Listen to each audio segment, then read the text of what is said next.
Hi everyone, this is Mrs. V Chen. Welcome to my Form 5 Accounting Lesson 5. And today is 21st February 2020. And we are going to have a new topic today, which is admission of a new partner. Alright, so Anson and V Chen. So the two of us run the business so successful. Okay, and 5 years later, now Sharon, she wants to join us, the partnership. Okay, and after discussion with Anson, so we agree Sharon to join our partnership. Of course, the first thing, no money, no talk. Anson must bring money. Okay, so here is a double entry. Admission of Sharon, and Sharon must bring money, okay, to become one of the partners. So the double entry would be debit bank and credit capital Sharon. Okay, so that is the first thing, to bring money and join the partnership, okay? But how much that Sharon has to bring? She has to bring the things here, all the net assets. Okay, for example, all the non-current assets, the building, the premises, the motor vehicle, inventory, okay, blah, blah, blah, blah, blah. And what is net assets? Net assets is same as total assets minus current liabilities. But the money for net assets is not enough. Okay, Sharon has to bring more money. Okay, and this is new to you. We call that goodwill. Okay, so I will explain goodwill to you later. So why Sharon has to bring extra money for goodwill? Because when we go back to day one here, we are a baby firm. We establish nothing, right? But since we work hard together, all right, so after 5 years, we have established so many good things. All right, so to explain the idea of goodwill to you, let me use this example. So for example, if we have to take over a well-established firm, for example, Hong Kong TV Small, which is very popular, right? And let's say all the net assets for Hong Kong TV Small is 20 billion, for example. Okay, so what do you think? To take over a firm, to buy another business, that means we must pay money, right? So this is the money we are going to pay. But since this is a well-established firm, okay, with good name, with reputation, okay, what do you think? Is 20 billion is enough to take over? I don't think so. So therefore, we have to pay more. For example, 25 billion. Okay, so look at this 25 billion, which is bigger than the net assets on the debit side. So we need to create something on debit side, which is smaller. So what do we debit? So we debit goodwill. Okay, and which is 5 billion. Okay, so this is the thing we have created on debit side, which is goodwill. So what is goodwill? Goodwill is a kind of non-current assets. A kind of non-current assets. Since we cannot touch, we cannot see, so we say that this goodwill is a kind of intangible assets. Okay, we can't see, we can't touch, but it exists. So what is intangible assets? It means without physical substance. All right. Okay, so therefore goodwill exists in a well-established firm. All right, and which is a debit item because it is a kind of non-current assets. Since we can't touch, we can't see, so we call that intangible assets, and definition is without physical substance. Okay, so here we come one DSE question in 2016, question number 5. You have this question. Give 2 factors that affect the value of goodwill of a company. Okay, so here is the answer. So factors affecting the value of goodwill. So the first thing, R, means what? The good name, the good reputation. So reputation. Okay, so when you are a baby firm, it is not possible for you to get reputation, right? It takes time to build up reputation. All right, so that is the first thing. And next, something important. Why it is well-established firm? Oh, quality is important. Quality is important for the goods you sold and for the services you provided to the customer. Agree with me? And also quality for what? Quality for the people working for you. So we call that employees. Okay, and quality for the management, management. All right, okay, and finally you have customers. They always come back to you. All right, so they are very loyal. So we call that we have customer loyalty. Okay, and next, relationship with our supplier. All right, so they won't charge us more. Okay, they always supply us with steady goods at steady price, a reasonable price. Okay, and finally, another factor affecting goodwill, we have a good place for running our business, which is location. Very convenient and easy accessible to all the customers. All right, so that's why we have this goodwill being established. And these are the factors affecting the value of goodwill. All right, so therefore for admission of a new partner, the new partner must bring money, okay, to join our partnership. Okay, but the money is not enough for her share of net assets, but also for her share of goodwill, because it is already a well-established firm. Okay, so this is the first step we have to do on admission of a new partner. So the next thing, we need to do two adjustments here. So one is goodwill adjustment. So why we need to do goodwill adjustment is because of this. You see the profit and loss ratio. Okay, in the old time, we share, two partners share in the ratio of 3 to 5. And now, okay, this is only assumption, assuming that we are going to share the profit and loss equally. Okay, so after capital introduced by Sharon, there are two things we need to do. So one is goodwill adjustments and one is revaluation of assets. And I'm going to explain to you step by step here. But before we look at the adjustments, okay, I made a careless mistake here. It should be 3 to 2 instead, okay? All right, so here is the adjustments of goodwill, the same diagram. All right, so you change that to 3 to 2, and this is the dates for admission of Sharon. And let's say we have goodwill, which is equal to 180,000. Are you okay? All right. So the first method is goodwill account opened. Remember what is goodwill? Goodwill is a kind of intangible assets because without physical substance. And it is also a debit item. So we debit goodwill, and which is 180,000 for example. Okay. And now this is important. Who's going to share this goodwill? Depends on who established the goodwill. Okay, so the goodwill established in the old time, before admission of Sharon. Okay, this is a new firm, a baby firm. So the two partners, they work so hard together to build up everything together. All right, so that who should share goodwill? It should be always the old partner. So that will be Anson and Vichen. And this is it, no more. And using capital account instead of current accounts. Remember that.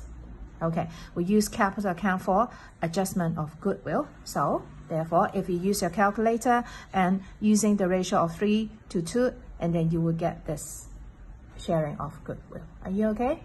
All right. So another method, we have this goodwill accounts not opened. So if we don't open a goodwill account, so that means we don't debit goodwill. All right, so here we need a table. You need to draw up a table. The table will be like this. So Anson, Vichen, Sharon, and Sharon is not here before. And the old ratio, 3 to 2, so that would be 3 over 5, 2 over 5. And this is the goodwill at that time. Okay, so if you use calculator, I should have 108,000 and 72,000. Okay, all right, now we come to new ratio. Since they share equally, so that would be 1/3, 1/3, 1/3 each. And now divide 100 180,000, 180,000 divided by 3. So each one of them gets 60,000, 60,000, and 60,000. Okay, so next you look at the table here. All right, so remember who established Goodwill? Always the old partners. All right, so that would be Anson and V. Chen. All right, and nothing to do with Sharon. But however, right after changing ratio from this to this, oh, look at Anson.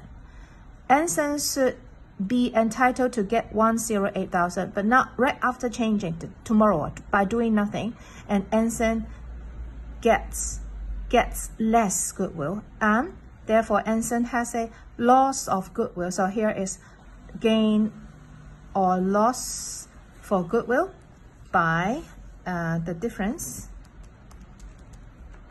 okay, which is 48,000. Okay, I use a bracket for the loss. So why it is a loss? Because Anson should get this much established in the old time. Right after changing profit and loss ratio, the next day, Anson get less. So that we call that there is a loss for Anson. Understand that? Okay, and look at V. Chen. 72 should be the share of goodwill for V. Chen. But now, right after the next day, change profit and loss ratio. Oh, I have a loss here. So 72,000 minus 60,000. So I also have a loss here. Okay, but what do you think about Sharon? Sharon contribute nothing in the old time, and right after changing ratio, Sharon gets 60,000. So Sharon has a gain of 60,000. Okay, look at this. This is not fair and not fair. So we need adjustments for this. Okay, debit someone and credit someone. Okay, since Sharon has a gain here by doing nothing, so to make it fair, so we debit capital Sharon for 60,000. Okay, just by doing nothing, by changing profit and loss ratio. And what about Anson?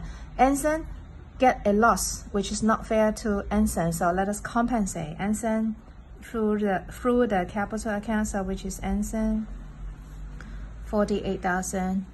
Okay, and same to me. I get a loss, not fair to me. So compensate to me, and that is me.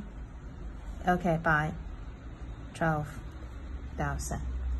Okay, so this is the double entry for adjustment of goodwill. If we don't open a goodwill account and then we do all the adjustment through the capital accounts. Oh, you can check 48 and 12.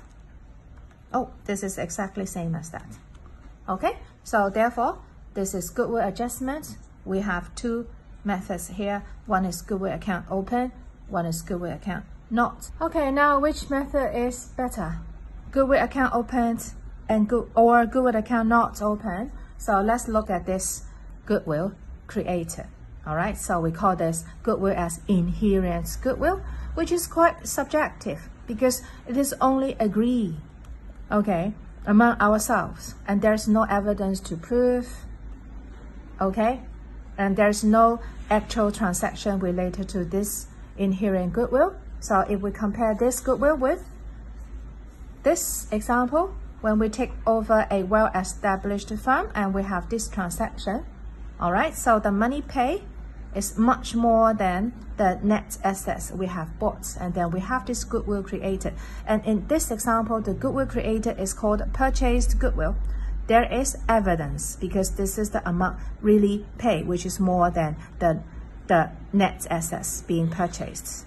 So that this goodwill will be shown in the statement of financial position as a kind of non-current asset. Of course, it is a kind of intangible asset as well.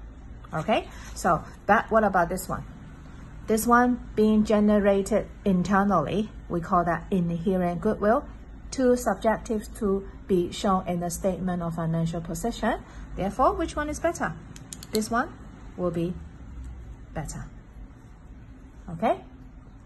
All right, so now we have done two things. We have done capital introduced by Sharon, and then we have done goodwill adjustment and saying that B is better. Goodwill account not open is better because the inherent goodwill is too subjective.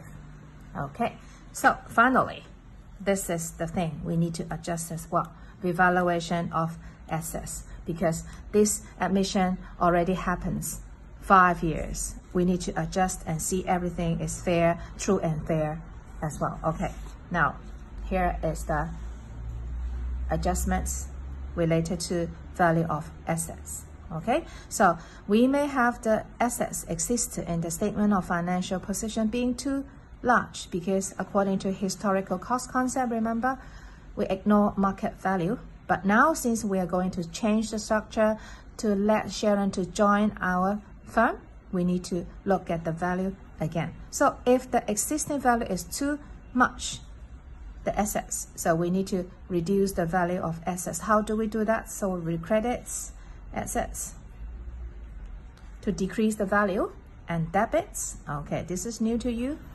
We use this account for revaluation. Okay, now the opposite.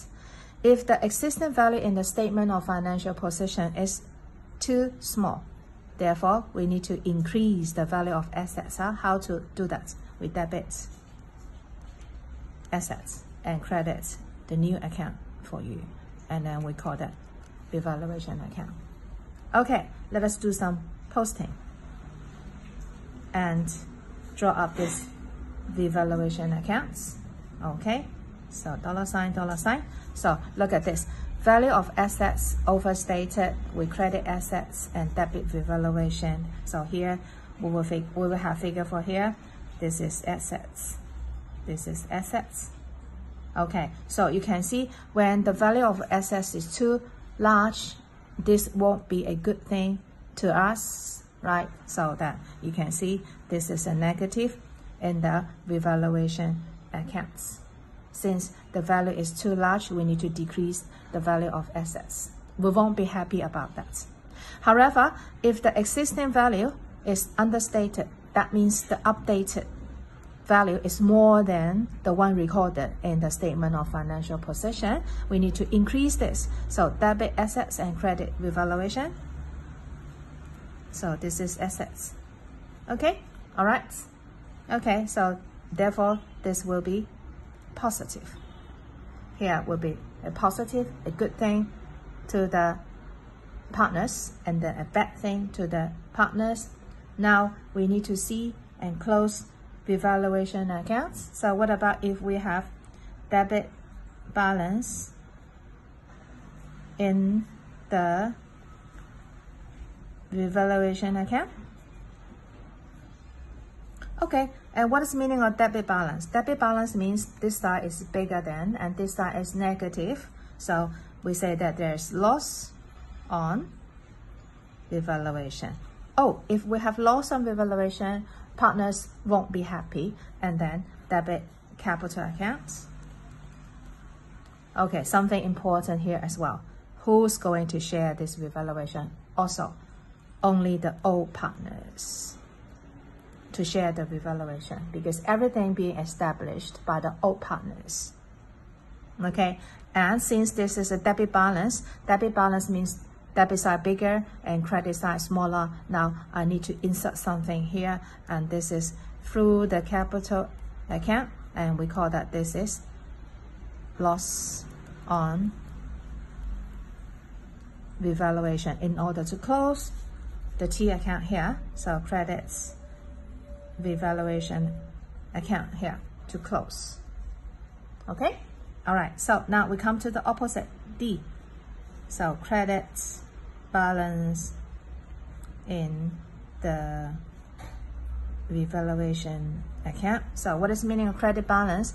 Credit balance means credit side bigger than debit side, and credit side is positive. So therefore we have gain on revaluation. Okay, if there's gain on revaluation, the partners will be happy, so that we credit capital account. Again, this is important. Only the old partners is going to share this gain or loss on revaluation. And then since credit balance means this side is bigger. We need to insert on smaller side through the capital account, and then we have gain on revaluation in order to close the revaluation account to the capital account. So close it, so debit revaluation account. All right. Okay, so to make conclusion on admission of a new partner, so remember we always have 3 things to do. One is capital introduced by the new partner. Okay, the money includes 2 things, the share of net assets and share of goodwill. All right, and the second thing, we need to do goodwill adjustments, and which one's better? Goodwill account not open is better. And finally, we have revaluation of assets, and don't forget to close revaluation account to the capital accounts. Okay, thank you for watching my video. I'll see you next time. Bye bye.